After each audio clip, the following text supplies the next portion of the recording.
following is a conversation with Professor Harry Flint, a world leader in gut microbiome science. Harry is Professor Emeritus at the Rowett Institute in Aberdeen and also the author of the book, Why Gut Microbes Matter. This is Inside Matters. My name is Dr. James McElroy. I hope you enjoy it.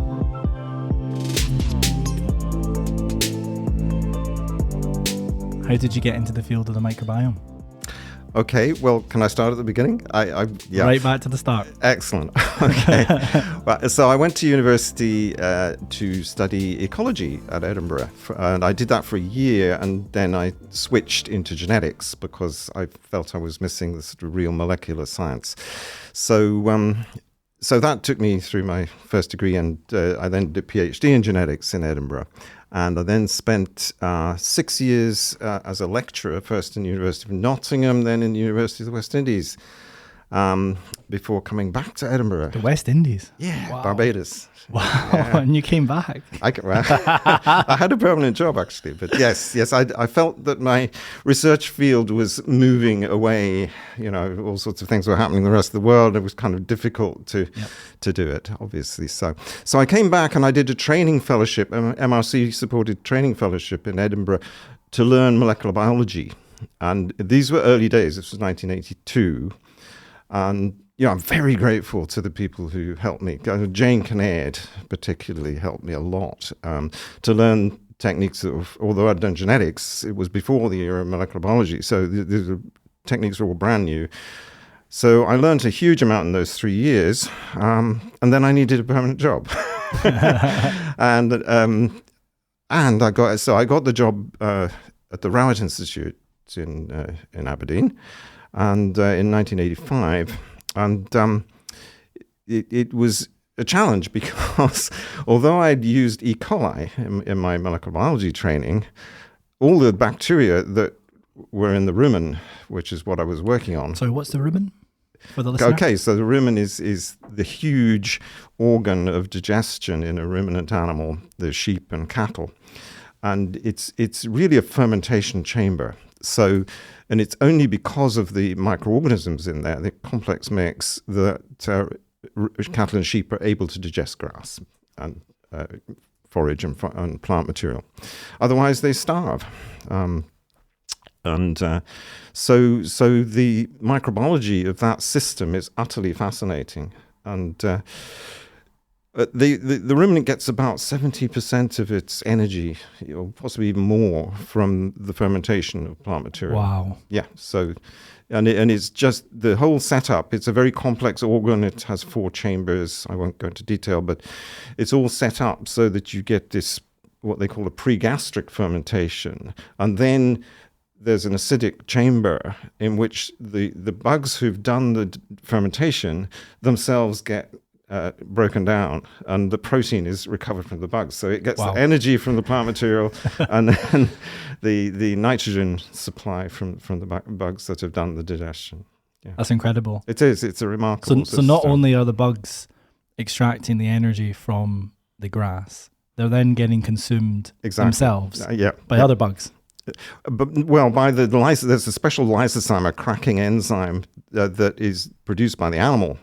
Oh, okay. Yeah, and it's a unique. There are a few other cases of it, but most lysozymes operate at fairly neutral pH. But the one in the ruminant is designed to operate at acidic pH because it's precisely got to crack open these microbial cells, and then the animal absorbs the breakdown products. Incredible. So back then, what was known about the rumen? Well, actually, the rumen was one of the best researched cases of animal gut microbe symbiosis, the other one being the termites. So it had been worked on from the 1950s, by particularly Robert Hungate, who's written a classic book on it. Now long deceased, I'm afraid. But so it was a model system. But of course, the justification for spending public money on that area of research was becoming a bit thin because we had milk lakes and butter mountains and all the rest of it. And because the research was mainly aimed at animal nutrition, I mean, I was taken on there were no geneticists at the Rowett at that moment, I was taken on to perform miracles. So somebody thought I was going to be able to engineer an organism in the rumen that would massively improve productivity. Yeah, so it was quite a challenge. So I started off doing, gene transfer work for the first time, isolating plasmids and transforming them into rumen bacteria, which was a real challenge. But I realized that ultimately this wasn't going anywhere because, and in the end, of course, regulatory attitudes in Europe and Britain were not going to allow you to put an engineered bug in, even if you got the right one. So still a sticky topic. Still a very sticky topic. Yes. So I fairly quickly decided what I was really interested in was how do these rumen organisms, what allows them to be so efficient at breaking down plant material. Right. That was my main interest. And I used my genetic molecular knowledge to, and it was hard work in those days, to make gene libraries, get the DNA, make a gene library, look for the relevant genes that broke down cellulose, xylin, all these important molecules, and then sequence them. And of course, sequencing in those days was all about huge acrylamide gels and radioactive phosphorus and one thing or another. So none of this was easy work, but we managed it, and we got into the field with a few other people in the world in the early 90s. And actually, one of the things that I managed to crack was the nature of the enzyme system that one of these bugs used was very similar to one that had been discovered in Clostridium, non-rumen bugs. And it is a thing called a cellulosome. And this is that all the enzymes involved in the breakdown of this plant fibre are organized onto the cell surface in this one big complex. Right. And it's held together by little bits of glue called dockerins and cohesins. And the guy who discovered this in the early 80s was a guy called Ed Bayer, working in Israel. Now, when I published a short paper in 1997 suggesting that there was a cellulosome in this species, he immediately got onto me, sent me a letter, because there was no email. And said, you weren't first, I was. No. He said, by the way, would you be interested in collaboration? Oh, okay. And that collaboration lasted, actually it's still going on in many ways, but Wow. it lasted for the next 20 years and was hugely productive. Amazing. So we showed the first case of a cellulosome in a gut organism, and it came to the point, obviously a decade or so later, where we had the genome sequence of one of these organisms. We were able to show that there was something like 220 proteins produced by the genome that contributed to these complexes. Wow. We don't know what they all do. Still to this day? Still to this day. I mean, I'm not working on it anymore, but fascinating. Really. We will get to the microbial dark matter later, which was in your book. But just sorry, I don't want to spend the whole time on this, but just to round off, because it's a nice story, is we much later we found a similar organism. Actually, it was a French group isolated it in the human gut, which is one of the few human gut bacteria that can break down cellulose. It also has a cellulosome. It's called Ruminococcus champelensis because it was isolated in France. Wow, love that. And the very last point of interest on this story is that we found another organism, Ruminococcus, in humans, which is one of the dominant species in humans, that is the keystone species in breaking down resistant starch. Right. It makes a similar sort of complex, but it's devoted to starch breakdown. And we've called that the amylosome. And it is your hypothesis that because we all evolved with bacteria on the planet before us, there are parallels between different species? Yes. Across host species. So, and the final paper we published on this amylosome story, we looked at an Australian isolate from sheep, right, of Ruminococcus bromii. It has an almost identical amylosome to the 4 human isolates that we've looked at. Fascinating. It's extraordinary. So yes, I think these bugs, and the other thing about that organism, since we're talking about it, is it makes spores, and it's one of these gram-positive organisms, used to be described as a non-sporing anaerobe, But it's got the genes for spores, and boy, it makes spores. So this is, I think, how they manage to be so prevalent. And despite being very oxygen sensitive, they can transmit from host to host and even between species. I'm going to bring you back just a step because you mentioned termites. Yeah. What's the story with termites? The termites have got a microbiome? They do. And it's termites, unusually for animals, actually make cellulases that can break down cellulose, but they don't do it very well. And so a termite will only be able to munch its way through woody material, right, by virtue of its microbiome. Oh man, and in one group of termites, and I always get this the wrong way around, so I won't even try. One relies largely on protozoa, so microscopic animals. Really? Yes, single-celled animals. In their body. Yes, in their gut, and another type relies on more on bacteria. It's incredible. So, and it was actually the first thing that Hungate looked at was the termite as a model for symbiosis. Wow. Yeah. This model for symbiosis, how far does it extend around the planet? So, well, I mean, we're talking about symbiosis generally is absolutely fundamental. I mean, you can regard our ability to use oxygen for respiration as a product of symbiosis because there was a very early, well acknowledged now, very early fusion between an archaeal cell and a bacterial cell that was able to use oxygen for respiration. And those bacterial cells reduced in size and genomes. They lost genes all over the place. But the thing they retained was the electron transport system. Yep. And they are now our mitochondria. So that is the most astonishing example of symbiosis for me. And the same was true for photosynthesis. Microbes had the ability to photosynthesize in the form of cyanobacteria long before any plant. Wow. Proper plant could do it. And it was only by the cyanobacteria becoming internalized in eukaryotic cells that you ended up with green plants. That's incredible. Yeah, it is. It's So is it fair to say that every living thing on the planet probably has some sort of symbiosis in some respects? Or is that too big a grand a statement? I mean, to be honest with you, the world is, I mean, the planet Earth is probably I think it's incredibly prevalent. Let's say that. I mean, you know, the trees under the ground, the roots are associated with fungi, mycorrhizal fungi. You know, there are endless examples of symbiosis, and some very sophisticated. I mean, in my book, I won't try to explain it now, but the light organ of the squid involves luminescent bacteria, which are symbionts. Yeah. I mean, everyone listening should read your book, Why Gut Microbes Matter. When I read it, it opened my eyes to the world beyond the human gut microbiome, which is where I've spent the last 7 years. Mm-hmm, mm-hmm. And I did read about the termite, but I wanted you to explain it because you would do it way better than me. Yeah. But my take home was that actually this concept of symbiosis extends to pretty much everything. Yeah. And there's all sorts of incredibly fascinating examples in the wild that are microscopic, but also even bigger, you know.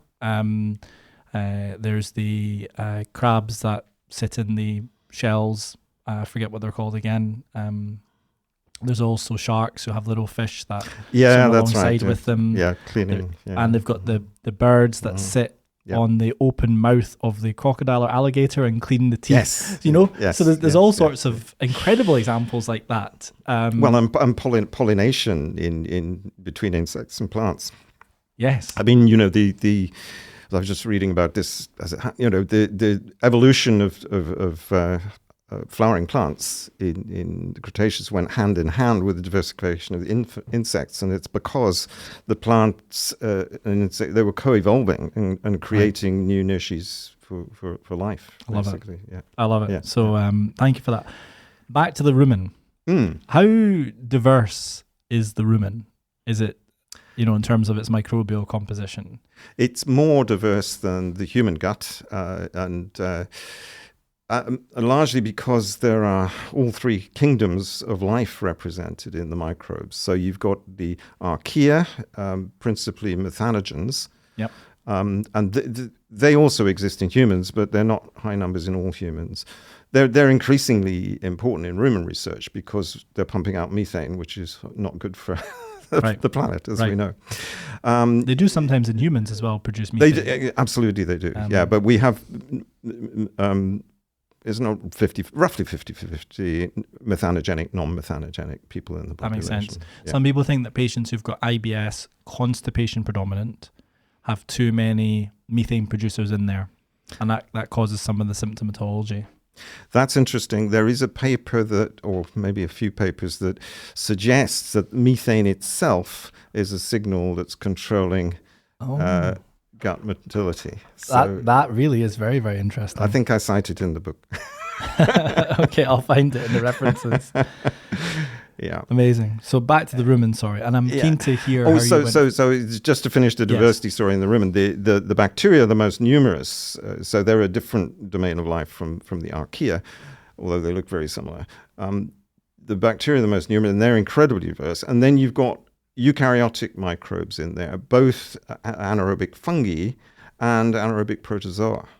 And both those groups are very diverse. The fungi are extraordinary because they're almost the only fungi that are anaerobic on the planet. And they were originally, when they were first identified, nobody thought they were fungi. They thought they were flagellated protozoa because the rule was all fungi are aerobic. Well, not these ones. Are the fungi in our guts aerobic? Yes. Yes, we don't have these particular anaerobic fungi that exist in the rumen. Yeah. Why are there anaerobic fungi in the rumen then? Have we figured that out? I think because the rumen is such a huge organism and the oxygen tensions are far lower than you get in the human gut. That makes sense. Yeah. So how did you go from rumen then to the human gut? What was that transition like? Okay, well, in the end, it was quite painless, and I kept the same themes going that I'd been interested in the rumen in the end. But how it happened was towards the end of the 90s, we were getting a bit of encouragement to move in that direction, where I was, and I got a studentship with Robert Gordon's university, Colin Henderson, who was there then, to look at what produced butyrate in the human gut. That was his idea, to look at that. And so the argument was, there's plenty of literature that says that butyrate as a microbial product is really important for gut health. I mean, you'll know this. It helps to promote apoptosis in colorectal cancer cells. In other words, it helps to prevent cancer. It supplies energy to the colonic mucosa, keeps it healthy. But nobody could tell you what the major butyrate producers were. So I put together with Colin Stewart and a small group a project. Ardella Barcelona was a student. We got her to start isolating bacteria using our rumen methods applied to the human fecal material. That makes sense. Yeah, and then we simply screened. We did over 300 isolates. I forget, it's not a large number actually, but we then screened them all for what acids they produced and fished out the ones that made butyrate. And then we used 16S ribosomal RNA sequencing to identify what they were. And of course, what we discovered was a lot of them didn't have a close relative in the culture collections. And one particular group, the Roseburia group, were closely related to a mouse isolate called Roseburia sessicola, but unfortunately that was extinct, so it wasn't going to be a lot of use. Right. Not a lot of help to us. So we wrote this paper. We got the paper out in the year 2000, and it's still quite widely used, and it certainly formed the basis for our work over the next 20 years on this group of organisms. Yep. And we're still actually writing up species descriptions for organisms from that piece of work. What was known back then? I mean, like if you could stop 100 people on the street today and say, do you know what the microbiome is? And I think a high proportion would go, oh yeah, I know, it's important for your gut health. Mm-hmm. Back then, I mean, even 7 years ago when I got interested in this, people would look at you kind of funny. Yeah. Well, What was it like back then? It was a niche subject. I mean, there were people doing very serious microbiology on the human gut. And I mean, some huge numbers of isolates and some very big papers had been published, but it hadn't been linked with the molecular identification. So there are an awful lot of isolates that belong to species, and we'll never know really how they relate, because the isolates have now been lost, and we'll never know how. Where have they gone? There wasn't money to maintain the collections in America, particularly. So, Really? Yeah. A lot of these just went by the board and got lost. Yes. So there are papers describing things, but we don't know. Someone needs to find them. I think you'll be lucky, but yeah, but you're right. But imagine how many potentially therapeutically active strains were discovered then and now are gone. No, I'm afraid that's the case. But as you know, and we know, it's actually not that difficult to isolate more. Yes. And I mean, what we found was, it was very difficult to get funded for that sort of work in the year 2000 and 2005. So you could get funded to do sequencing, but not to isolate things. So I mean, actually, we did one of the first, because I was trained as a geneticist, I wanted to use direct amplification, as that technique had come in, of gene sequences, ribosomal sequences, to describe the diversity of a community in the human gut. Right. And I specifically wanted to do it to prove that the butyrate producers that we'd isolated were abundant in the gut. Because everybody would say, oh, you've isolated, you have cultural bias, they're probably not what's really important. So that's why we did what was the first direct amplification from human gut tissues, from human mucosa samples. Rather than the stool. Rather than the stool. Published in 2002. Because of when we did it, there weren't very many sequences, but there were enough, I think, to show that indeed our butyrate producers that we'd isolated were really important in the human gut. And were they present in the samples you took from the tissue? Yes. I mean, they weren't. They were gut surface samples. They weren't deep tissue samples. Should we talk about the various different kind of levels, if you like, or aspects to the gut microbiome? Because you've got the luminal microbiome, then you've got the mucosal surface, and then you've probably got another layer, and you've got the mucins and all that kind of stuff. So talk about what different aspects there are and how they might differ. Yeah, so there's... The mucin is interesting because I think in healthy people, in the colon, you have these two inner and outer mucin layers. So the inner layer is largely sterile. It's the outer layer where there's some admixture with bugs. And so the interesting question is, to what extent is that different from the luminal microbiota? Right. I think there is some difference, but, well, there's... couple of things up to mind. But so one of the things we were interested in, and we got a grant with George McFarlane, sadly now deceased, but a fantastic microbiologist who was working at that time in Dundee, to look at the possibility of biofilms and also whether particle attached bacteria differed from luminal bacteria. Mm-hmm. And the person we took on to studentship on that project was Alan Walker, who's now much later rejoined. Who I was with last week. Later rejoined our group as a member of staff, but much later on.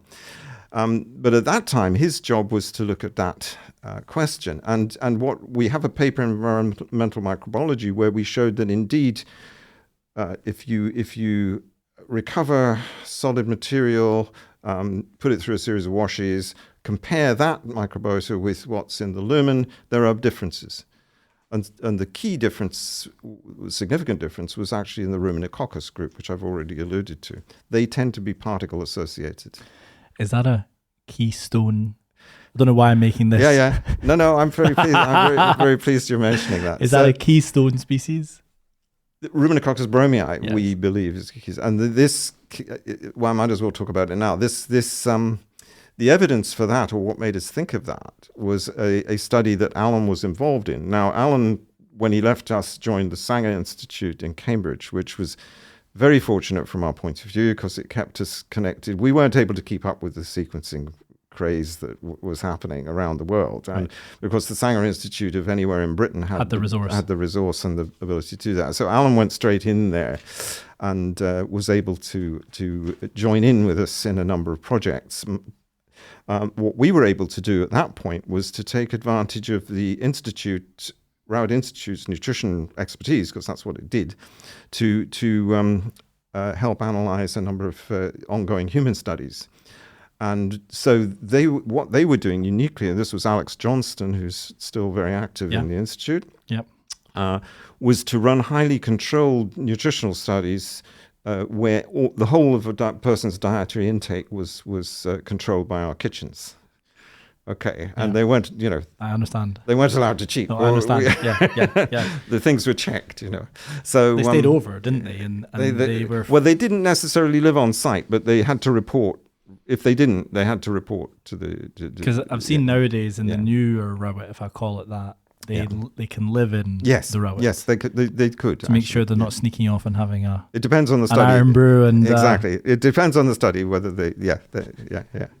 But so this was very unusual. I mean, there are hardly any studies of this type done. So what we were in one of them, a particularly interesting one, what we were able to do, we brought them in for a brief maintenance phase where their diets were all made the same, and then we did a crossover trial in which some of them went on a high resistant starch intake, some on a high wheat bran.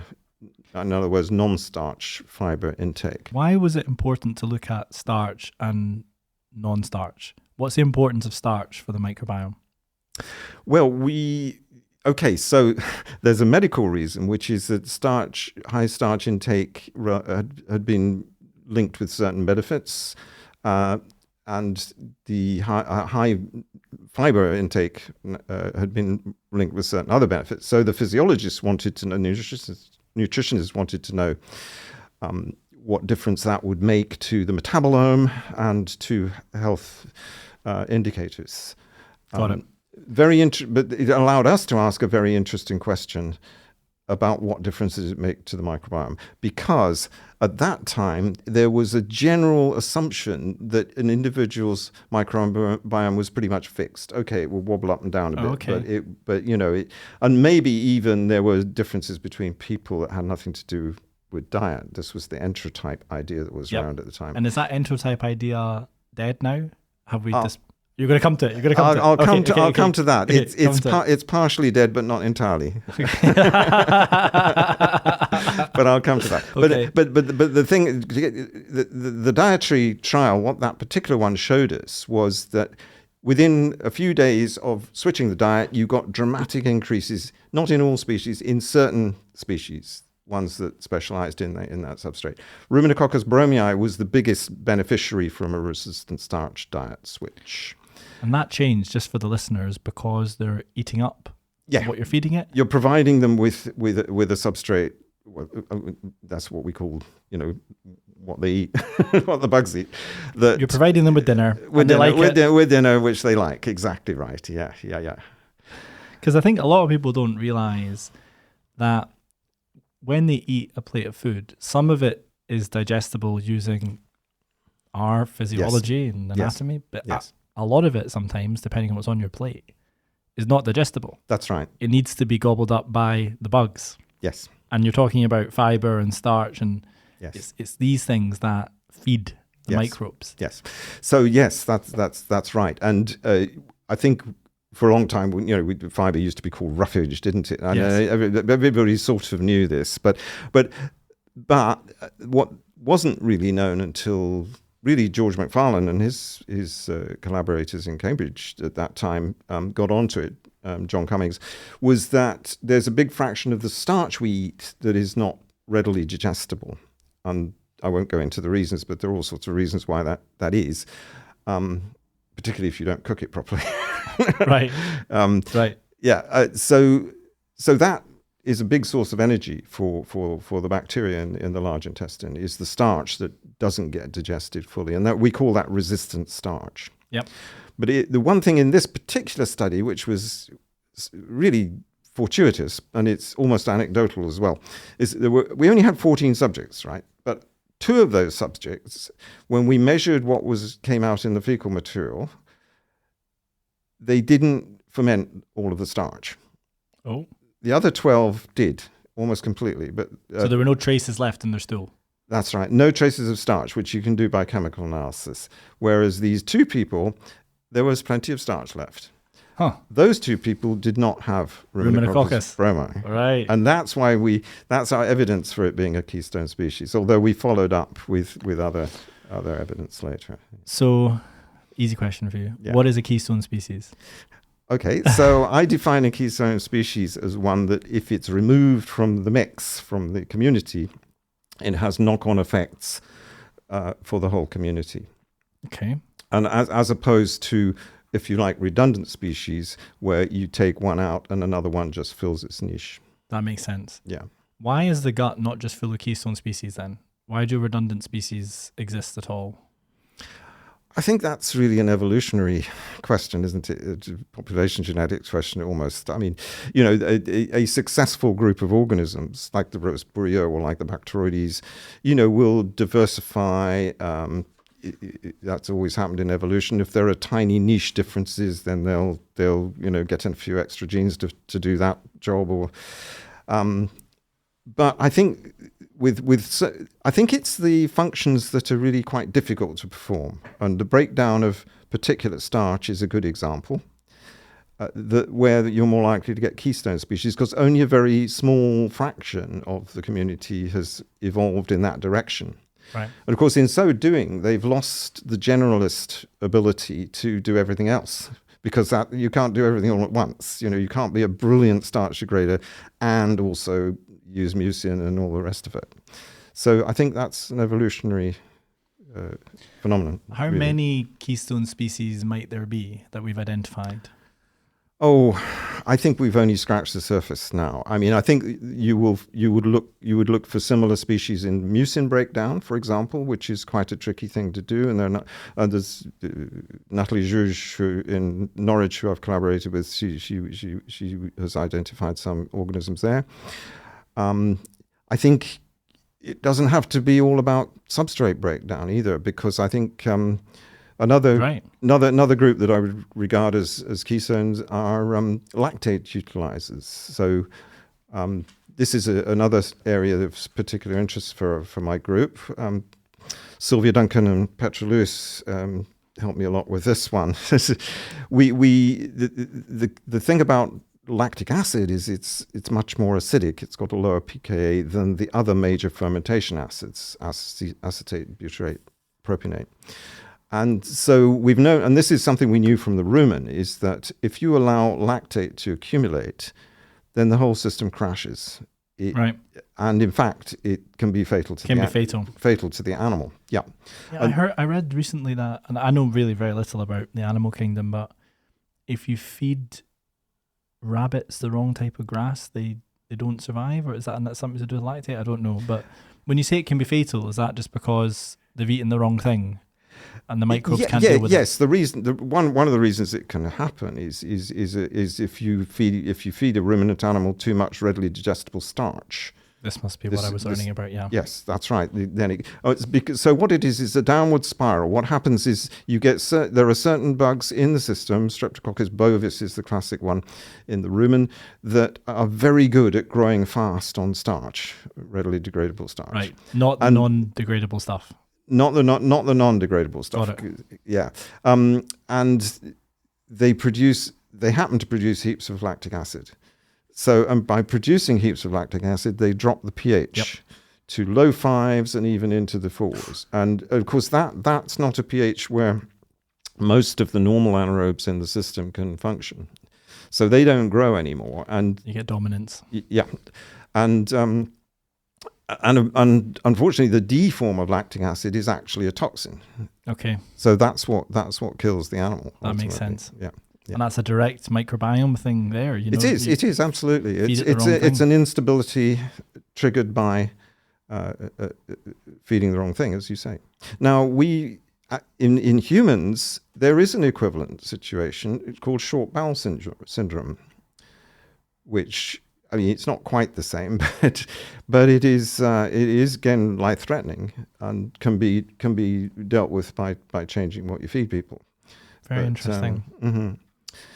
But So bringing you back, we were speaking about essentially the Sanger, the sequencing, Yeah. the culture collections got lost, and the evolution of your work at the Rowett as you were getting into sort of keystone species and trying to understand essentially the makeup of the human microbiome and why each component is important. So how did that continue to evolve then over time? And we mentioned enterotypes. okay.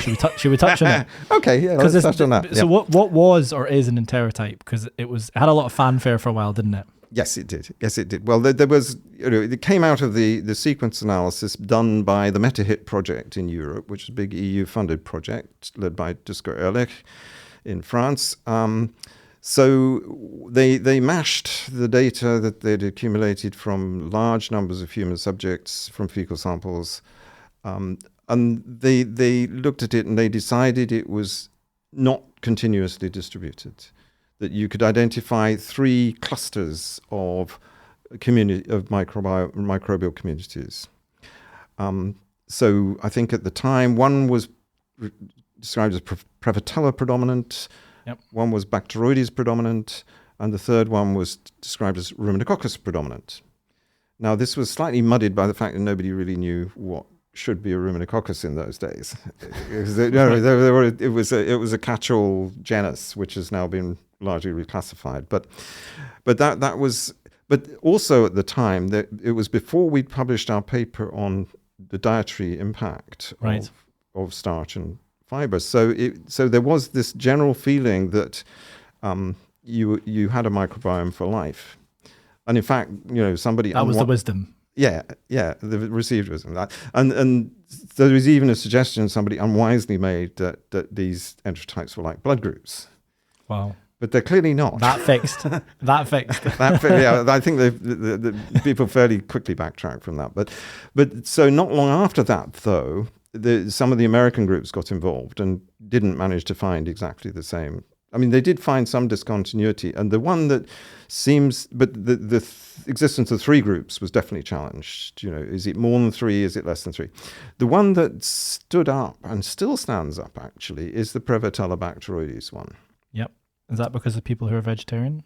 Well, I don't think it's that simple. I was quite mystified and skeptical about this for a long time because we'd never found many Prevotellas. But in our latest study that was published a couple of years ago in BMC Microbiology, we looked at doing a dietary intervention with 21 subjects locally here. And to our surprise, we found 8 of the subjects were Prevotella predominant, anything up to a quarter of their microbiota were Prevotella. The remaining 13 had almost no Prevotella and were Bacteroides predominant. And for the listener, what's special or interesting about Prevotella? We know very little about it in the human. It's a really dominant organism in the rumen. But it's those 2 genera are both in this big gram-negative phylum of Bacteroideaceae, or Bacteroidetes, I should say. So superficially, they're rather similar organisms. They have a characteristic gram-negative cell wall. They produce largely propionic acid as a product, and some succinate as well.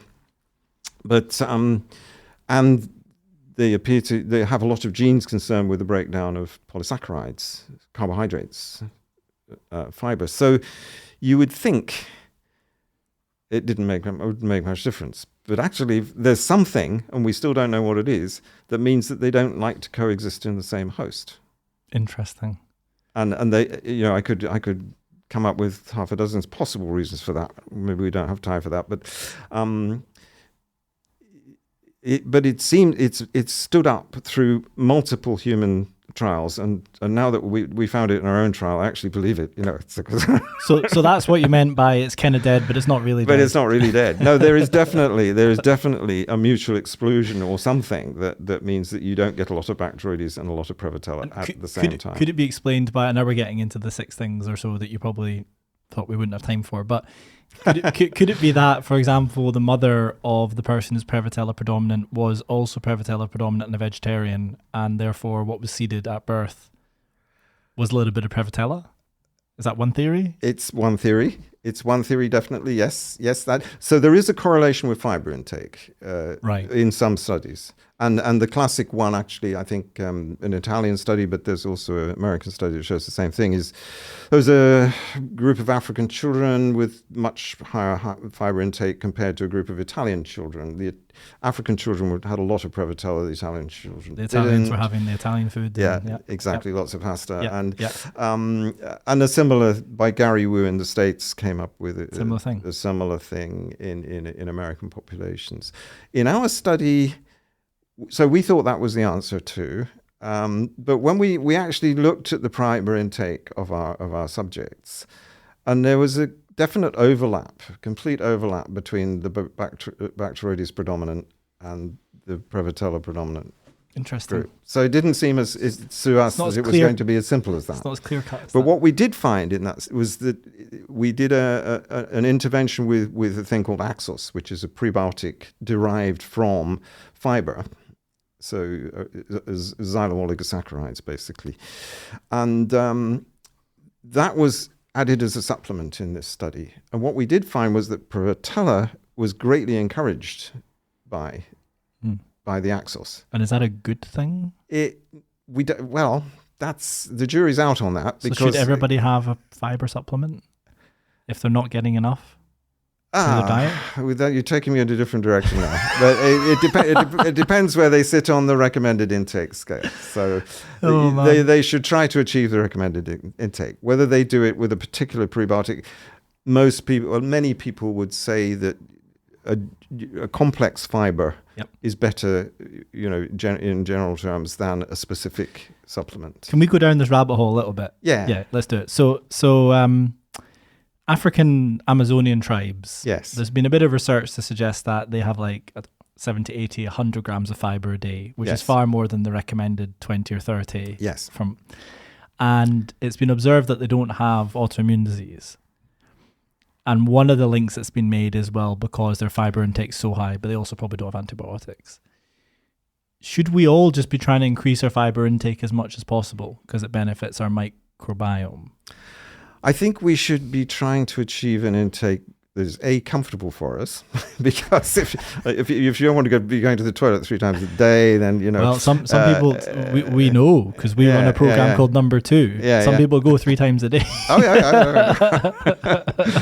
So I think most people don't eat enough fibre. That's true in this country and in much of Europe and the States. So yes, there is a case for increasing it. Whether you want to continue to increase it to the sort of levels you find in Africa is I think an individual choice. But it's not just based on comfort. It's also based on the fact that for some people with gut disorders are fibre sensitive. So that's fascinating. Irritable bowel syndrome, for example, will be made worse, some forms of it, by too much fibre. And in fact, there's a special diet that seems to resolve that condition, which is specifically lacking in fibre sources. So sort of dampening them down. Also, Crohn's disease, the exclusively liquid diet. That's right. Yes. So you can't tell everybody that this is what they should be doing, actually. And so that's just another point. I know I've said too much probably about this little human study, but one of the things we did find was that the response to the prebiotic was dependent on whether you were Prevotella plus minus. So your bifidobacteria were much higher in the Prevotella minus group, and they were the main beneficiaries of the prebiotic in that group, whereas the Prevotella were the main beneficiaries in the other group. So I think we probably don't want to insist on a generalized recommendation for everybody, because it does depend Makes on sense. personal circumstances. I mean, I get asked all the time, what should I do for my microbiome? Mm-hmm. You probably get asked it all the time as well. Yeah. What do you say? Well, I think actually adequate fibre is one of them. Is one of them, because in terms of maintaining diversity, which we can discuss, but it's certainly the best way to do that. And there was quite an extreme American study, which I'm sure you'll have come across, where a group of subjects were put, a very short-term study, put on a purely plant-based, and what they regard as a purely animal-based diet. And they were very extreme forms. But the animal-based diet was pretty nasty in its consequences. You know, you got sulfur-reducing bacteria, you got potential pathogens, all sorts of things coming up. Yep.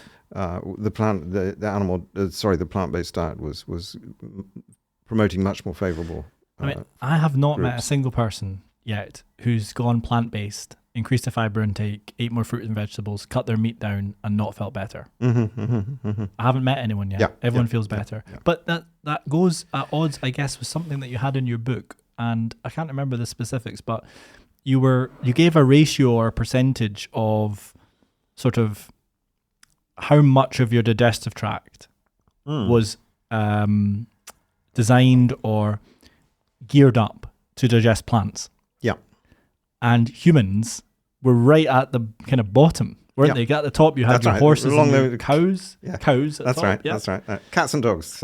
Yeah. We were with the cats and dogs. With the cats and the dogs. And that suggests that we're more carnivorous than omnivorous, as in we eat more meat. But so how does that work when everyone that we know looks better, feels better when they eat a really fibre-rich plant diet, yet most of our GI tract is geared up to digest, you know, the meats, the proteins, and the simple sugars?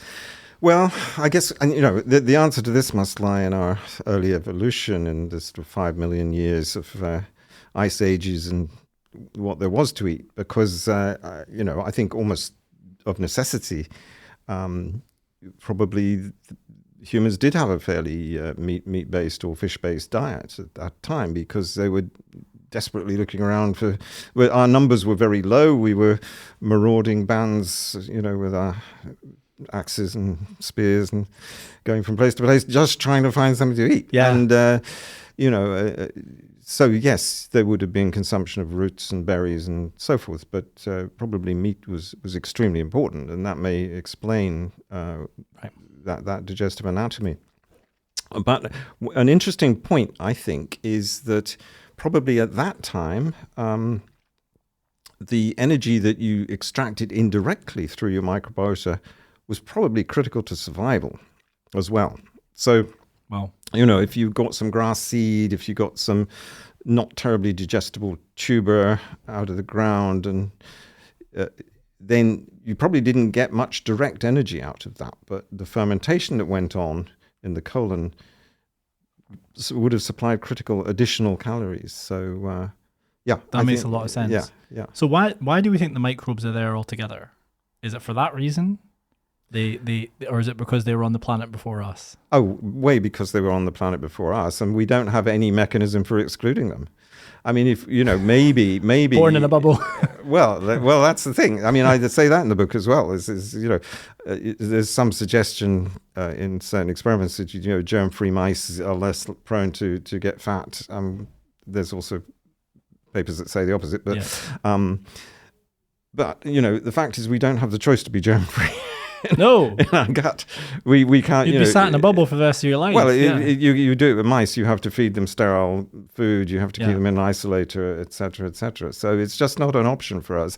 And you know, there's another interesting sidelight. Is yes, I mean, in a way, the digestive tract is external to us, isn't it? I mean, we have an acidic barrier in the stomach which kills a lot of the stuff that comes through the mouth. But otherwise, we're exposed to anything that's in the environment. Everywhere.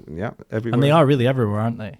They are everywhere. Literally everywhere. They are everywhere. And so and despite that, what's very interesting that you get host-specific species in, you know, a lot of our species in our gut only exist in humans.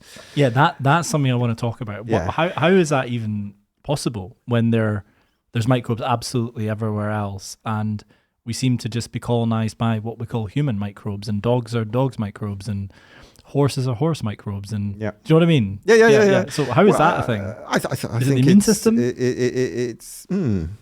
I hadn't assumed it was the immune, but that may be part of it. Yes, but I mean it's evolution, isn't it? I mean it's the environment of the rumen is somewhat similar to the colon in the human, but it's not identical. And so, the species will, and the food supply coming in is very different because it's coming in directly. What goes in the animal's mouth goes into the rumen, whereas in our case, it's you get extraction, stomach first, digestion, absorption, etc. So it's inevitably the characteristics you need to be successful in the two systems are different, and that will lead to speciation. If in addition, and this is the interesting thing actually to me, there is limited transmission between the environment and the gut. So most of the transmission is from parent to offspring, mother to offspring. Yep. During those early years. Exactly. But of course, it's not true with facultative anaerobes. So E. coli, there's plenty of work showing that a farm worker will pick up E. coli from the farm animals, the dogs, and etc. Because those organisms can transmit in droplets and exist. And to some extent, we mentioned spores earlier. I mean, the same is true for some. We don't know how many of the anaerobes are spore formers, but among the gram-positives, it's probably quite a lot more than we think. So there is the ability to transmit between hosts.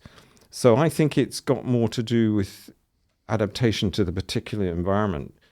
It is remarkable in humans because we're not that old a species that that we've differentiated in relatively small number of millions of years. But and there's also huge diversity between. So there's parallels between my microbiome and your microbiome. But mine is as unique to me as, well, my fingerprint, right? Yeah, I mean, this comes down to the issue of core species, which was not a bone and contagious. There was a debate at one time. Is can you define a group of core species that will be found in almost every human? To which the answer is yes, pretty much. But their proportions will vary between individuals. When we say species, do we really mean species, or do we mean some higher level of taxonomic classification? Well, I'm talking about species there because I think it applies to species, but it doesn't apply to strains because where the uniqueness applies, I think, is at the strain level. And interesting.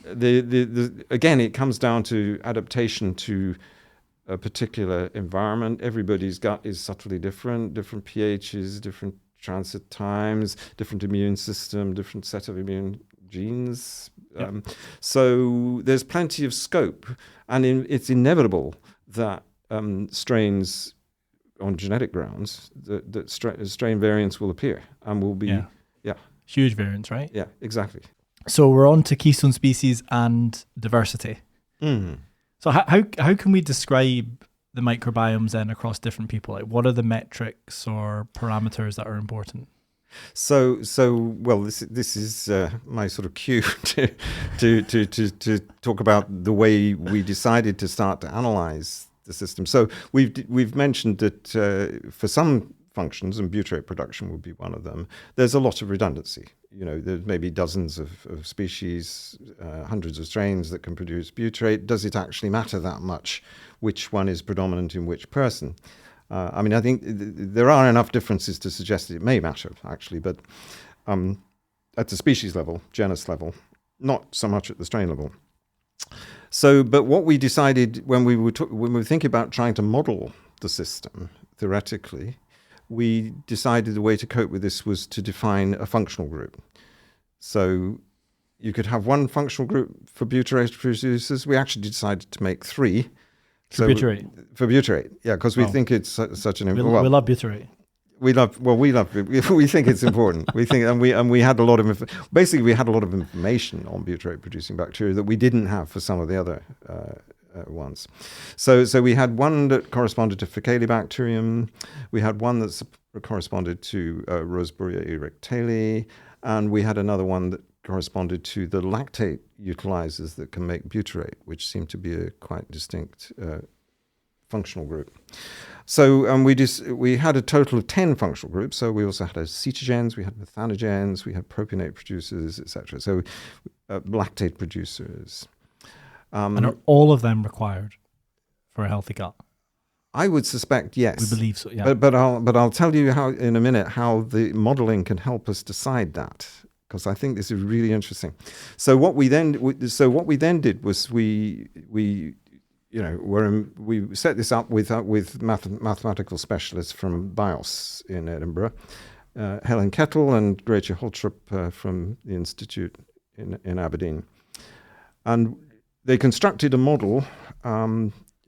Computer model, mathematical model, that we applied to our chemostat, actually Alan Walker's chemostat experiment, where he'd done a pH perturbation to the chemostat community and showed that this shifted metabolites and it shifted microbiota. In fact, this is what really started us thinking about this, because in his PhD work, he showed that at pH 5.5, you favored butyrate production, but doing a switch to 6.5, you greatly reduced butyrate production, greatly increased propionate production.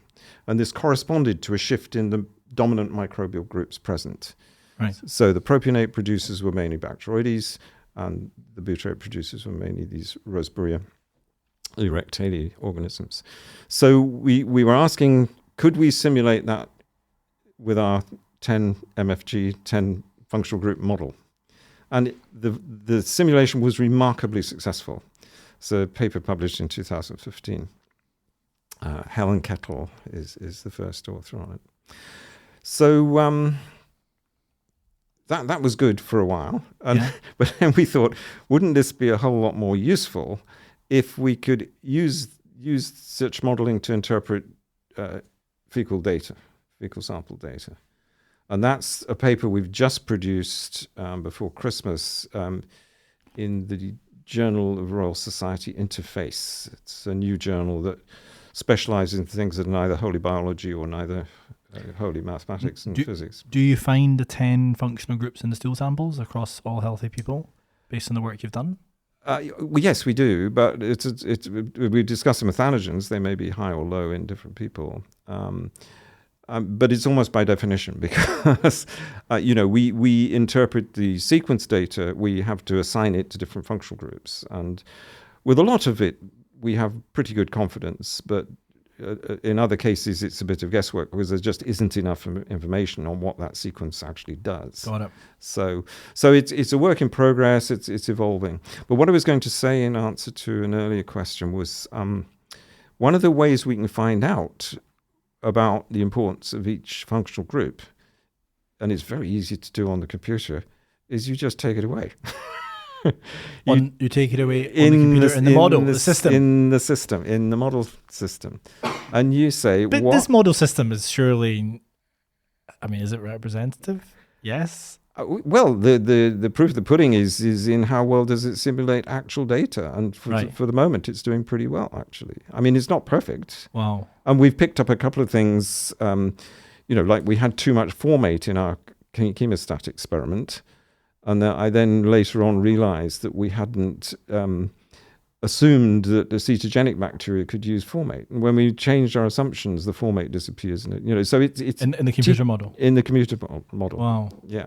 So you that blows my mind a little bit. In getting the computer model closer to reality, you're learning things about the system, and you can go back and do experiments. But the particular one that was of interest for us was what happens, because we spoke about lactic acidosis earlier. So what happens if you don't have a group that uses lactate? Actually, we had two groups that use lactate. What happens if you take both of those groups away? You get acidosis. You get acidosis. And you don't, interestingly, you don't, because we did this experimentally as well. It's a much bigger problem at somewhat acidic pH than it is at neutral pH. And that's what we found experimentally. Wow. Mm-hmm. Can you do an FMT in this model? Of course, that's where my mind jumps. But if your transfer flora, well, actually, if you know that in your recipient certain groups are already absent or reduced, you can ask what's the effect of replenishing those groups. Yes, that it does have potential for looking at that. And if they're already, so let's just say, for example, are there disease states that have all the functional groups, do you think? Because that would kind of kick back your thesis a little bit, would it not? That they're essential. So they're all essential for health, but they're all in someone with disease. How does that work? Okay, so I think it's entirely possible to be ill and have all the functional groups. We know that because. But now we're on to diversity, and I think this is going to get really fun. But can you have a disease and not have lower diversity than a control? Can you have a disease? Yeah, I'm sure that's the case. Yes, because the most reproducible finding. I mean, it depends. I mean, disease is a very broad term, isn't it? So I'm getting onto the subject of diversity. I mean, you can have a heart condition and a perfectly normal microbiota, can't you? Well, can you? I don't know if I'd be that definitive. This is what I'm getting at. Harry. So my view, and I'm conscious I'm speaking to someone who's so much more experienced than me in this, and I'm a bit embarrassed even saying it, but my view is that the most reproducible finding across all the case control studies, all the interventional studies, is that lower diversity relative to a healthy control, and we can debate that, or lower diversity relative to someone who was less sick, same person, is versus a higher diversity associated with less sickness, either in the same person or a control, is the most reproducibly, is the finding that is observed most frequently. And it seems to be robust, if I can call it that. It happens again and again and again. Whereas the strain, species, genus level changes are more debatable. Because of functional redundancy, or I don't know why, but we don't have a playbook or a book that says right, okay, you have ulcerative colitis. Okay, we know for sure that you have absence of these functional groups or these strains or however we want to describe it, and we have too much of these. We've got ideas, and the classic one would be Crohn's, Faecalibacterium parasitii, wouldn't it? Yeah. But what we do know is we could open the book and it would say, you almost certainly have lower diversity relative to when you didn't have active disease or a control. So is diversity not king? I think it's hugely important, and I mean I agree with you. I think to an extent, because we mentioned MetaHit earlier. One of their papers had this wonderful bimodal curve where they'd looked at gene diversity across quite a large number of subjects, and yes, there was a low diversity hump and a high diversity, and the low diversity people were somewhat more likely to have metabolic syndrome and to be obese than. No, it wasn't a completely clear-cut thing, but yes, there is a consensus in adults in that direction. Whether it's true that extremely high diversities that you find in hunter-gatherers, for example, in some studies, automatically make those people healthier, I don't know. There are all sorts of debates you can have around that. So I would agree there's a diversity below which you're probably in trouble from a health point of view. Whether more and more diversity is necessarily what you want, I don't know. And I mentioned this in our previous conversation. Is this my worry about this is if you look at infants. Yeah. There are, I don't have an answer to this one yet. I've been pondering it. There are a number of papers that would suggest that the breastfed infant has a less diverse microbiota, mainly because it's dominated by bifidobacteria than the bottle-fed infant. So which is the healthier state. So I think it's not the be-all and end-all. That's all I'm saying, I think. Maybe I'm placing too much emphasis on it, but from I've got a much more simplistic approach to this, I think, than you do, because you have this insanely amazing understanding of the strains and how they change and what they produce and the system as a whole, whereas I take maybe it's a more clinician approach. Okay. Which is high diversity seems to be associated with health, low diversity seems to be associated with disease. Okay, how do we get more high diversity in people? I think it's a good working hypothesis. Just a starting point. Right? I don't have a problem with it from that point of view. And, in terms of dietary manipulation, I think our work, a little bit of work we did in vitro with a chemostat system where we looked at, is it better to supply 5 fibers or 1 fiber? Yep. In terms of diversity, we actually looked at this. The answer wasn't quite as clear-cut as I expected, but what it said is that if you only supply 1 fiber, then make it a complex fiber like wheat bran that has a lot of different linkages and will create a lot of different niches. Yeah. Just chatting it through with you, I can think of 2 examples where high diversity is probably not a good thing. So Crohn's disease, seemingly, because we starve the microbes and you see a vastly reduced diversity after they eat EN. Yeah. So maybe there's a higher diversity of bugs that are causing the problem, and that's the issue. Yeah. Maybe you need to change what's in there in these patients. I think the issue with, I'm not an expert and I'm not a medic either, so I shouldn't say too much, but there's a big genetic component, isn't there, in Crohn's disease? So why are the Faecalia bacteria not there? It's because something to do with the set of immune genes that those people have been dealt.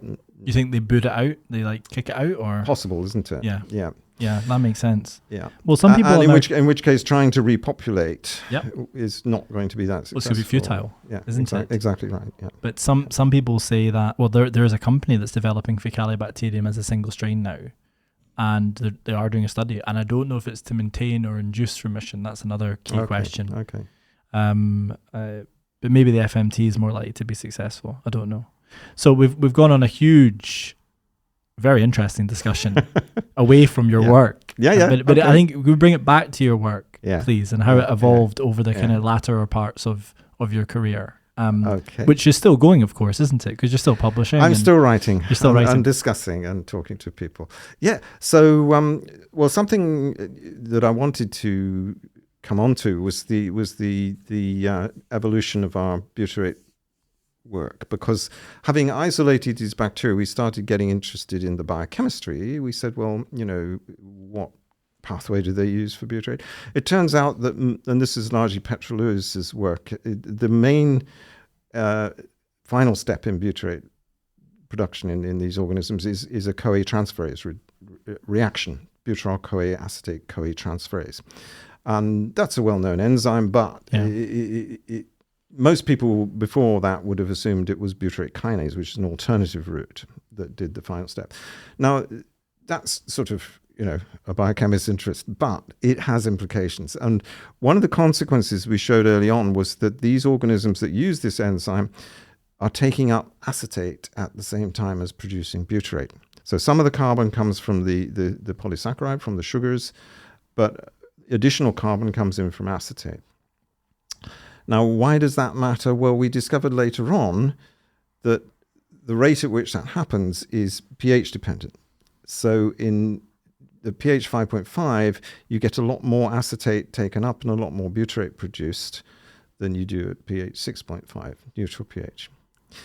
So jumping well ahead, in 2022, we published a retrospective analysis of 10 human studies that we'd done while I was still involved, and in which we'd looked at microbiota changes in human dietary trials in volunteers, and we'd also, in some cases, we had data on pH, and we also had data on the major metabolites, microbial fatty acids. So, on the microbial metabolites piece, the short chain fatty acids are the most commonly described. There's others that are important, though. Oh yeah, right? For sure. So, yes. What could some of those be in terms of examples? Well, you've got nitrogenous products from fermentation of proteins and amino acids, some of which are thought to be bad guys, amines, secondary amines, and so forth. Toxicity problems contributing to cancer. You've also got, when we did some work on this with Wendy Russell, you've also got phenolic compounds released by microbial action from fibre, ferulic acid, for example. These are good things? They are potentially good things because they have antioxidant properties, and but also they don't necessarily stay as ferulic acid. In this case, we showed that there's a transformation pathway. So you're getting additional bioactive compounds produced from this plant material by the bugs that wouldn't be there without them. So yes, there are lots of other metabolites. Okay. Yeah. Back to where you were. Sorry. Because we always talk about the short chain fatty acids. I mean, I guess it's bile acids as well. Bile acid transformation. Absolutely. There's absolutely. Yeah. And there's some that we haven't characterized. There are plenty there. Well, and there are secondary metabolites. But let me just Okay, go back, and we okay. can come back there. But let me just finish the main story. Okay, go for it. So this retrospective analysis that we did showed a high level of statistical significance that the higher the concentration of short chain fatty acids in somebody's fecal sample, the higher the proportion of that is butyrate. Okay. Right. And that's been reported before, but except that we did it on 163 subjects, so we had a much more convincing story. At the same time, as the total concentration goes up, the proportion of branched chain fatty acids decreases. Now that makes sense because branched chain fatty acids only come from the fermentation of amino acids derived from protein. Yep. And so we assume that people who have very high short chain fatty acids in feces are eating a lot of fibre or resistant starch, and in relation to protein. So that explains that bit. But what explains the change in butyrate percentage? Because it doesn't apply to propionate. Right. Yeah. So I'm convinced, and this is what we say in the paper, that a big factor is this simple bit of biochemistry. Okay. Because why do people have high short chain fatty acids in their feces? Because they're eating a lot of fiber. What happens when you eat a lot of fiber? There's a very active fermentation in the proximal colon. The pH drops. As the pH drops, you make more butyrate. And there's another reason for that, which I'll go on to. But so that's the simplest explanation for the relationship that we saw. And of course, it's not just esoteric because it has health consequences. As we know, the butyrate for healthy people is an important protective molecule. So the other mechanism, just to finish it off, is we've shown that butyrate producing bacteria compete more successfully with the Bacteroides, which are propionate producers, at a lower pH 5.5 compared to 6.5. And that was originally shown in Alan Walker's PhD work. And in the human gut, what are the determinants for pH? Is it diet predominantly? Well, I'm glad you mentioned that because it brings in the PPIs? point. Well, yeah. It brings in the point that there is some host control, obviously, over the pH in the gut because we secrete compounds that can buffer the pH. So to some extent, the fact that the pH drops in the proximal colon, because it's about 8 in the terminal ileum, and then it drops by anything up to 3 units as you move into the proximal colon. You can show this by telemetry. We've actually done it with a thing called the smart pill. So it gets more acidic going into the colon? Yes. I would have thought that after the stomach, it gets more acidic, does it not? Because that's the most... The stomach, as we know, is the most acidic. But then the small intestine is relatively alkaline. Well, it's a neutral. It tends towards neutrality, and in fact, it gets anything up, certainly between 7 and 8 at the terminal ileum. Wow! And then it drops. And then it drops, and it's quite striking. You can track when you feed somebody this smart pill, which we've only done a few times. It's rather large. Yeah. You can track where it is by these pH changes. If you want to volunteer, I'd be up for that, by the way. Okay, speak to Alex Johnson. Speak to Alex I've had my microbiome profiled extensively. No, it is. It's quite, and then over the rest of the colon, the pH goes gradually up, recovers towards neutrality. So wow. Well, that explains, I think, based on what you've described, what's going on. I think it does. We wrote the paper up, and I reread the discussion a couple of days ago, and I still believe it. It's still true. I think it's very persuasive, actually. Yeah. So before I pulled you away a little bit to talk about the kind of other metabolites. Yeah, and I guess we're getting onto this dark matter piece, which was a very interesting part of your book. I've spoken about it on previous podcasts. Yeah. What's there that needs to be characterized that's not yet been characterized. So what are your thoughts on that then, as someone who's been involved in the characterization?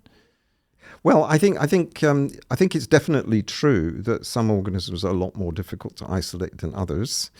And part of this is oxygen sensitivity, part of it is vitamin requirements. Because and it's a very nice study done by Petra Lewis on vitamin requirements in butyrate producers. It shows, for example, Faecalibacterium requires almost all the B vitamins. It can't make them. Really? Yeah. So it's one of the reasons it's very difficult to grow. And that was actually done experimentally, but it agrees with the pathways you predict from the genome. Okay. So, is Faecalibacterium the hardest, or might there be other ones that are even harder now? Well, there might well be, yes. Yeah, Ruminococcus bromii is a nightmare. So to grow. I mean, we thought we had a rumen fluid-free medium for it, but then it started getting sick, and we had to put a bit of rumen fluid back. Because actually, I didn't mention that the isolation. So how do you know the bug's getting sick?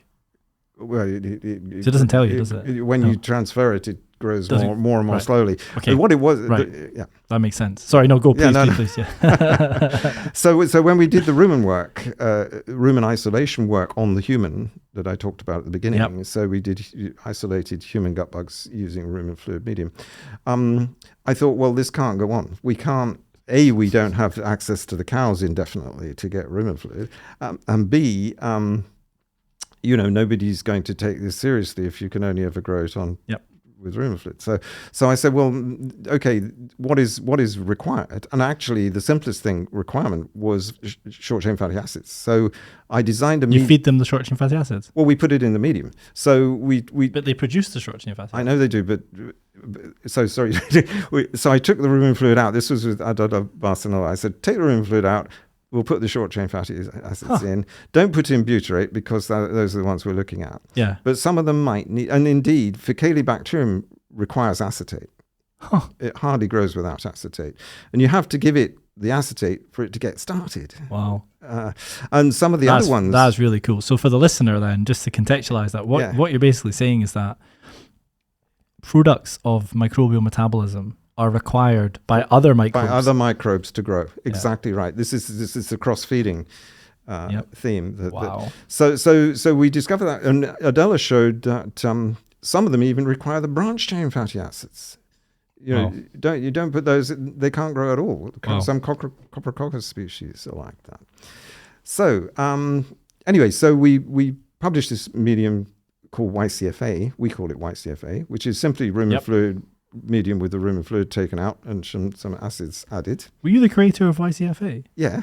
I didn't know that. Oh yeah. The proper description of the medium is in a paper in 2012, Lopez Siles et al. We published it much earlier in the original Faecalibacterium, but we made a mistake, which I'm embarrassed about. But so the proper. So I'll tell you that my YFCA story. My YFCA story goes back 5 years ago. And I was trying to get the company up and running, and a key thing was how do you determine how many likely viable anaerobic microorganisms are in your FMT product? Right. That was a key question. Yeah. And we were using Columbia blood agar at the time. So I did this kind of round table, and Alan was on this round table. Yeah. Julia was on the round table, asked someone else, and everyone came back and said, why are you not using YCFA? So there you go. That was my first connection to you 5 years ago. So dark matter. The dark matter of the microbiome. That sounds ominous. Yep. So we get to the point where growing bugs is not straightforward, and the medium that you use is critical, and a lot of them have a lot of requirements, vitamin requirements, etc. You even get to the extreme situation of things called syntrophs, which what is that? Syntroph is an organism that can really only grow in the presence of another organism. Wow. There are such things. Wow.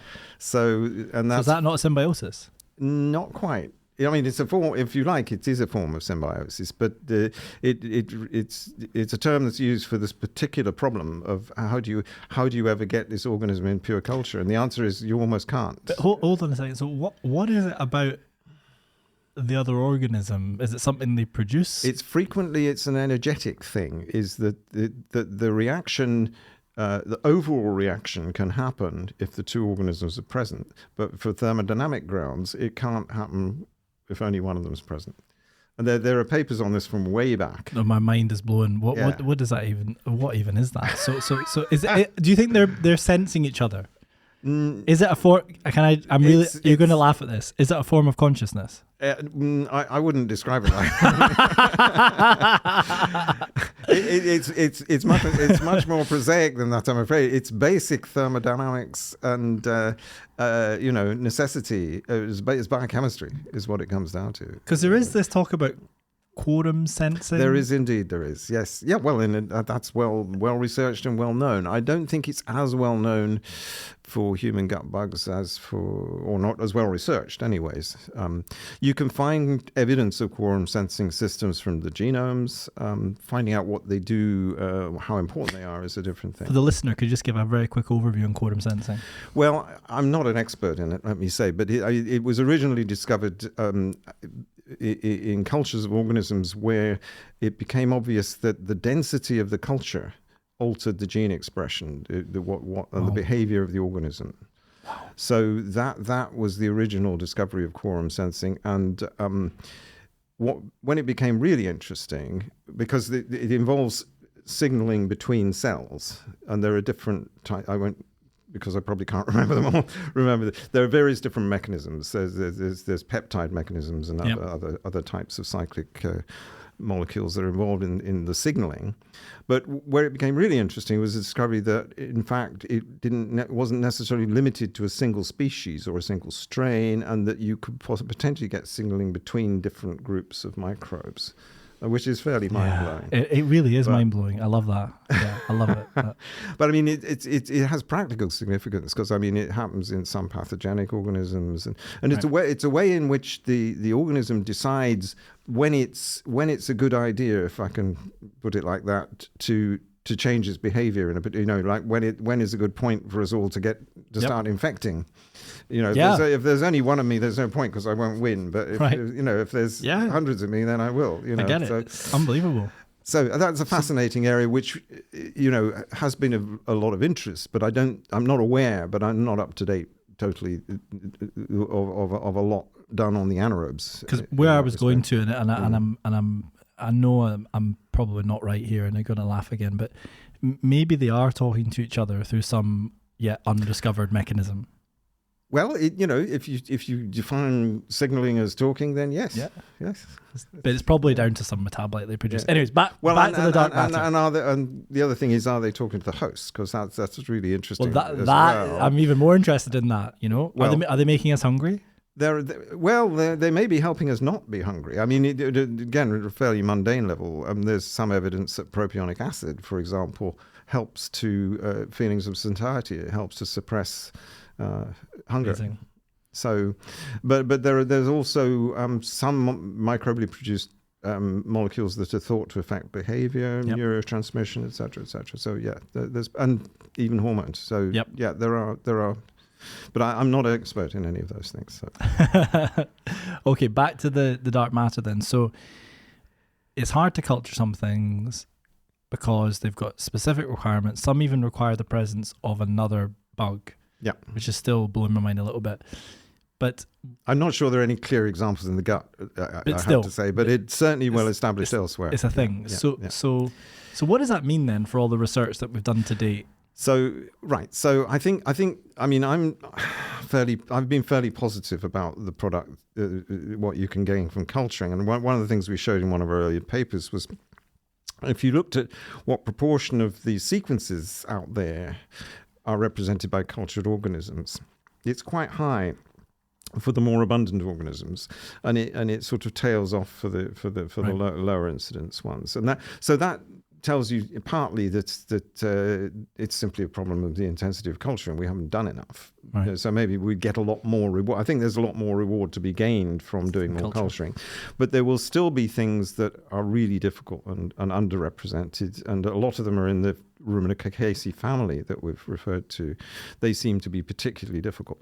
So one of the ways of tackling it is to say, let's not bother culturing because we've got metagenomes, and we can assemble organisms' genomes from this mass of data, and there's been remarkable success even with the rumen in doing that. I mean, I was very skeptical at one time, but it has been achieved, and then the next thing you can maybe do and this has again been achieved with the rumen, is you can say, look, here's a rather important looking uncultured organism, and maybe it correlates with a disease or health trait, and we need to know more about this. We'd quite like to culture it. Let's look at its genome and find out what its growth requirements should be from its genes.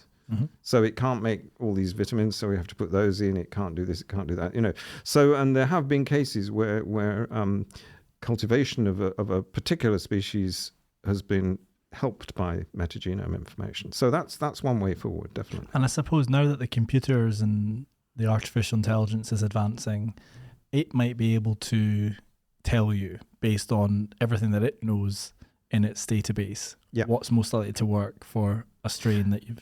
That's true. That's true. With the slight caveat, and I'm afraid I'm always a skeptic on almost everything, but is that the annotation is not perfect. So you will get genes that are the computer confidently tells you do such and such, and there's actually no evidence that they do that. They may be distantly related to something that does such and such, but it's particularly, detailed work we've done on enzymes suggests that you can't assume just because something's in the amylase family that it's an amylase.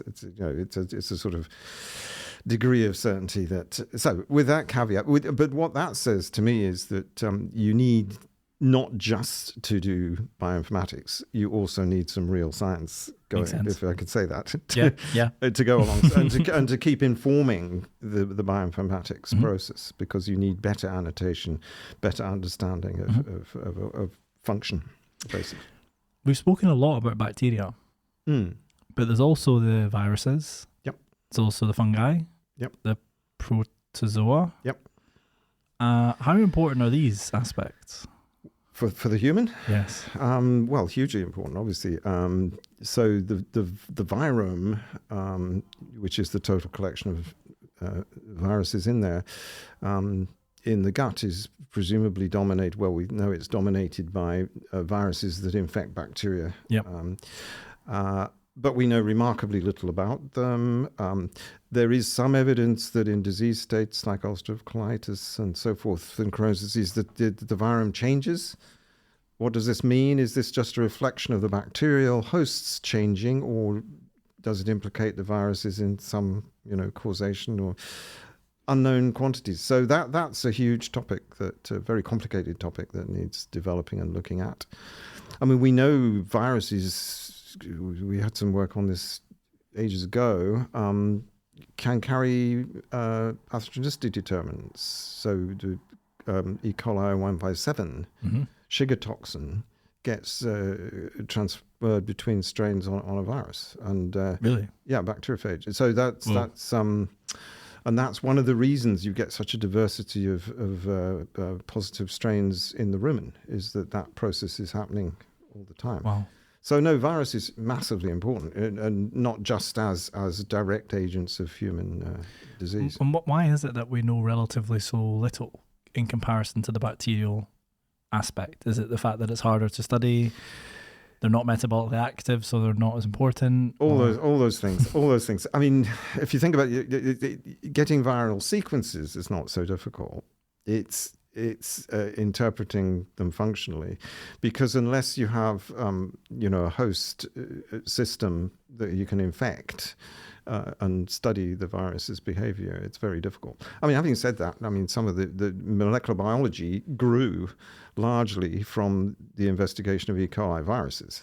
Right. So lambda bacteriophage, T4 phage, these were what led to molecular biology, and without those we wouldn't have recombinant DNA technology, we wouldn't have restriction enzymes, any of these things.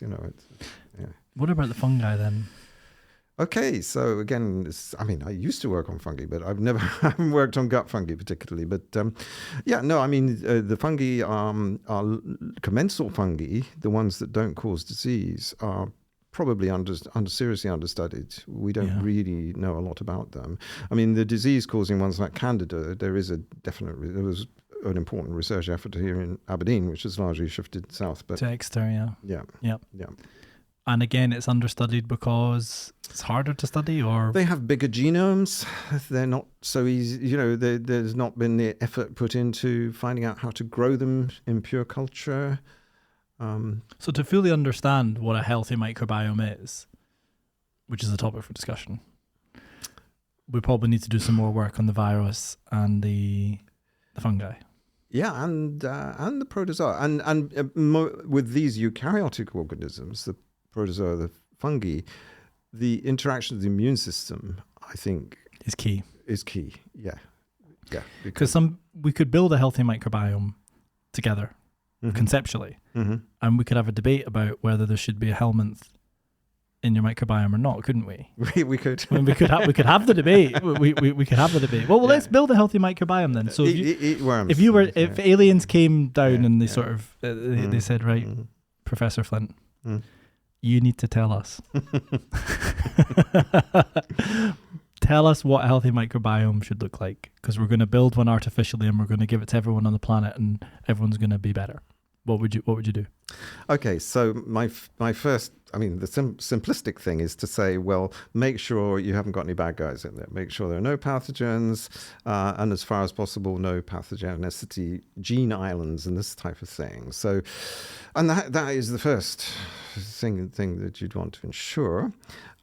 Preferably, don't have it stuffed full of antibiotic resistance genes. Is that possible these days? I doubt whether it is possible, regrettably, because I mean,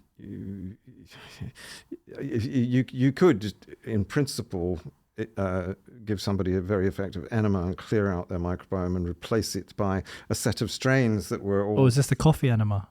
No, we're talking about something else. These colonic irrigations, yeah. Well, that sort of thing, yeah.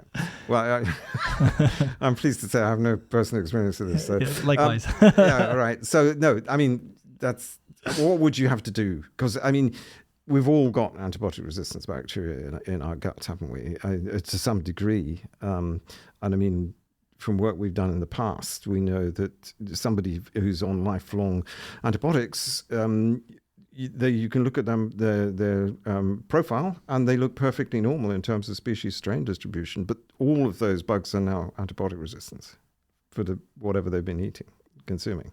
Whoa! Yeah, no, that was a very clear cut conclusion. I did not know that. Yeah. In fact, they didn't just have one resistance gene per cell; they had several. For that one antibiotic. So it's scary, it's very difficult. So you only need a tiny number to remain in the microbiota, and the resistance will just spread all over the place. So, wow. Yeah. So no baddies? Ideally no... Ideally no resistance. So, and then I think we would want our functional groups, but they need to be better defined and expanded. But I think you would want all the functional groups represented that we've established are important for balance of the community and for health of the host.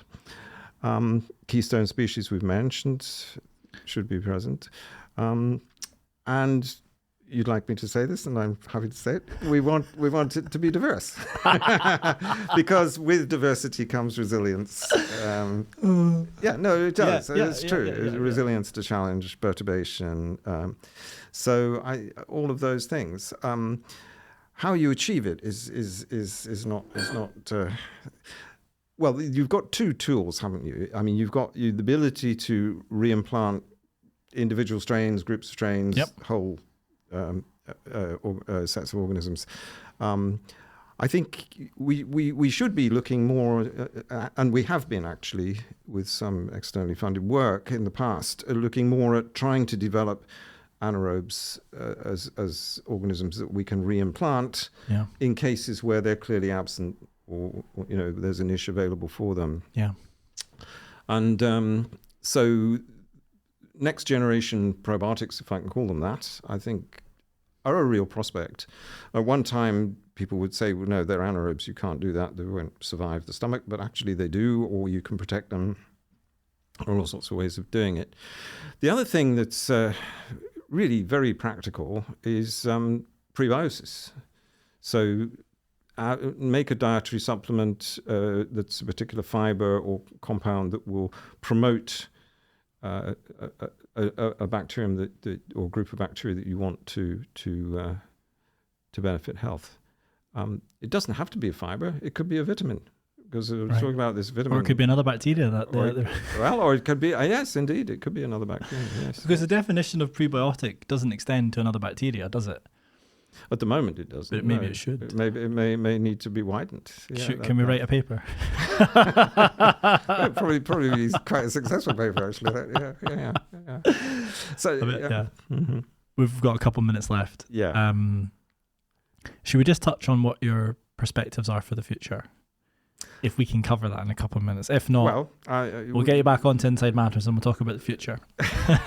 I'm a future kind of guy. Yeah. No. I mean, I can do a brief rundown because we've touched on quite a lot of this already. Yes. So I do think theoretical modelling will become more important in link. It's one thing to have massive amounts of sequence data, which is guaranteed. We can all get our individual microbiota profiles done through companies or however we want. But it's interpreting that mass of data that becomes crucial. So I think the theoretical modeling angle will become more important in relating what is a single snapshot stool profile to transit, to what we eat, to how we would manipulate and change our microbiome. So that's one area I think will be important in research terms. But as we touched on in terms of interventions, then yes, you've got targeted prebiotics, you've got next generation probiotics, and you've got other methods of improving the microbiome. But then another thing that I think which we did touch on earlier, is really important is individual differences. Yes. And stratifying people. Prevotella, Bacteroides, clearly those two groups of people respond differently to dietary change. There are also health differences that are not completely nailed down, but you can't treat everybody as the same.